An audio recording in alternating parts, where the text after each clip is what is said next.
Market पे अब 20 से ज्यादा गोल्ड ईटीएफ है और उसमें से कुछ ईटीएफ ऐसा है जिसका एक्सपेंस रेशियो 0.30% के आसपास है। गोल्ड ईटीएफ में से कौन सा ईटीएफ सबसे बेटर है, वो ही इस वीडियो का टॉपिक है। गोल्ड सिर्फ एक साल पे 75% से ज्यादा रिटर्न दिया है। तो कुछ लोग ये करते हैं, गोल्ड ज्वेलरी पे इन्वेस्ट करते हैं, लेकिन ज्वेलरी पे बहुत ज्यादा मेकिंग चार्ज होता है और ऊपर से 3% जीएसटी होता है। ईटीएफ खरीदने से पहले एक इन्वेस्टर को क्या क्या चीज देखना चाहिए? एक तो है वॉल्यूम, एयूएम, एक्सपेंस रेशियो और ट्रैकिंग एरर। ये 4 चीज देखना चाहिए और इस वीडियो में हम हर एक तरीके से इसको डिस्कस करेंगे।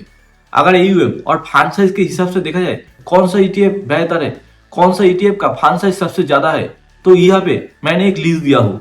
पहला है निप्पॉन इंडिया ईटीएफ गोल्ड 20, जिसका फंड साइज है 59,000 करोड़। ये इंडिया के सबसे पुराना गोल्ड ईटीएफ है और इसका फंड साइज सबसे बड़ा है। दूसरा है आईसीआईसीआई प्रूडेंशियल गोल्ड ईटीएफ, जिसका फंड साइज है 25,000 करोड़ के ऊपर है। तीसरा है एचडीएफसी गोल्ड ईटीएफ, जिसका फंड साइज 25,000 करोड़ के कुछ ऊपर है।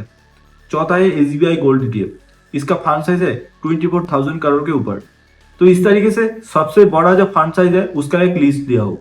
और इसके बाद जो फंड साइज आता है वो है टाटा गोल्ड ईटीएफ, जिसका फंड साइज है 5,625 करोड़। उसके बाद आता है जीरोधा, इसका फंड साइज है 2,200 करोड़ के ऊपर। उसके बाद आता है एक्सिस, इसका फंड साइज है 5,400 करोड़ के ऊपर। उसके बाद आता है यूटीआई, इसका फंड साइज है 4,000 करोड़ के ऊपर।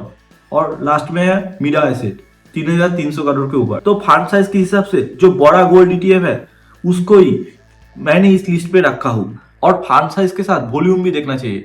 कोई भी ईटीएफ पे अगर बाई सेल ज्यादा हो रहा है तो वॉल्यूम ज्यादा है उस ईटीएफ पे, और वॉल्यूम ज्यादा मतलब उस ईटीएफ पे इन्वेस्टर भी ज्यादा है।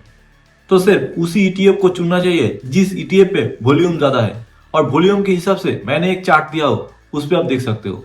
सबसे जो ज्यादा वॉल्यूम है वो है टाटा गोल्ड ईटीएफ। आज के टाइम पे जो वीडियो बना रहा हूँ इस टाइम पे इस पे 6 करोड़ 95 लाख के आसपास वॉल्यूम है। दूसरा है निप्पॉन इंडिया ईटीएफ, इस पे 5 करोड़ 43 लाख के आसपास। तीसरा है जीरोधा 86 लाख 37,000। चौथा है आईसीआईसीआई 54 लाख।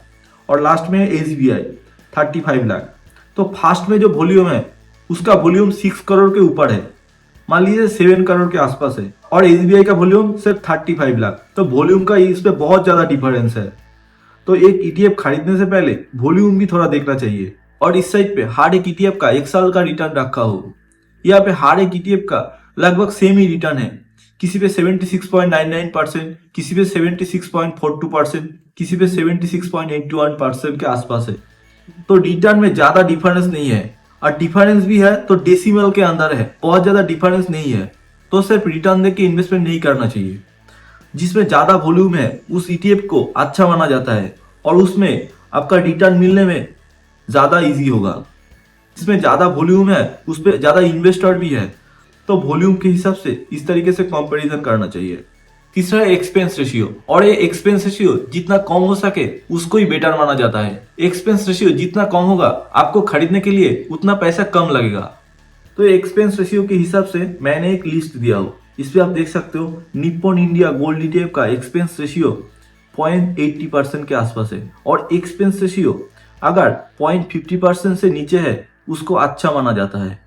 तो यहाँ पे निप्पॉन इंडिया का 0.80% के आसपास है। दूसरा है आईसीआईसीआई का एक्सपेंस रेशियो 0.50% के आसपास है। तीसरा है कोटक ईटीएफ, इसका एक्सपेंस रेशियो 0.55% के आसपास है। चौथा है एचडीएफसी, इसका एक्सपेंस रेशियो 0.59%। और लास्ट में है एसबीआई, इसका एक्सपेंस रेशियो ज्यादा है, 0.70% है। और लास्ट में है UTI mutual fund, UTI gold ETF, expense ratio 0.51% के आसपास है। अगर 0.50% के आसपास एक्सपेंस रेशियो देखा जाए तो यहाँ पे है कोटक गोल्ड ईटीएफ, दूसरा है यूटीआई गोल्ड ईटीएफ जिसका एक्सपेंस रेशियो 0.51% है। और तीसरा है आईसीआईसीआई गोल्ड ईटीएफ जिसका एक्सपेंस रेशियो 0.50% के आसपास है। और लास्ट में है एचडीएफसी, इसका भी थोड़ा ठीक ठाक है, 0.59% के आसपास है। और सबसे लोएस्ट एक्सपेंस रेशियो वाला गोल्ड ईटीएफ है टाटा गोल्ड ईटीएफ, जिसका एक्सपेंस रेशियो 0.38% के आसपास है। दूसरा है जीरोधा गोल्ड ईटीएफ जिसका एक्सपेंस रेशियो 0.33% है। और तीसरा है मीरा एसेट जिसका एक्सपेंस रेशियो 0.35% के आसपास है। और साइड में इसका फंड साइज भी दिया हो।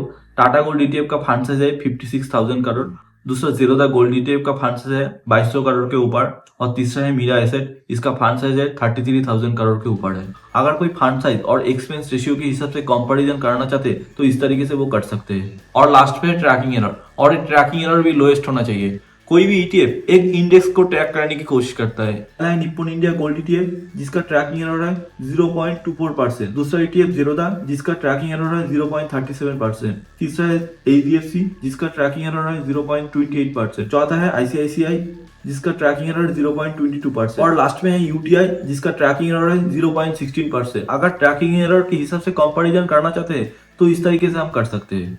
तो आपको ज्यादा कंफ्यूज होने की जरूरत नहीं है।